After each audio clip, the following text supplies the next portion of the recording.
2-3 күн мурда өзгөчө кырдаалдар министрлигинин кызмат өтөө жоокерлеринин арасында Садовой айылында бир бөлүгүндө жоокерлерге болгон кыйноо, мазактоо, сабоо фактысын көрдүк, фактысы катталды.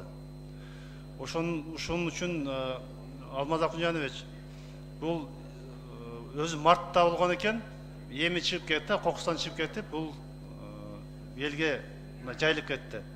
Мен ойлойм, бул баардык эле аскер кызмат бөлүктөрүн ошол эле МВДны, коргоо министрлигин баардыгын текшерип чыгыш керек, комиссия түзүңүздөр. Демек бул системалашып калганда, демек бул дагы эле орундалган.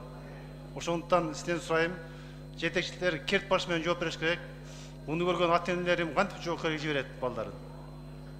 Алга биз элиңди, жериңди коргоо, патриотизмге тарбиялап жиберген балдарды барып мазактоо, бул деген бул такыр туура келбейт.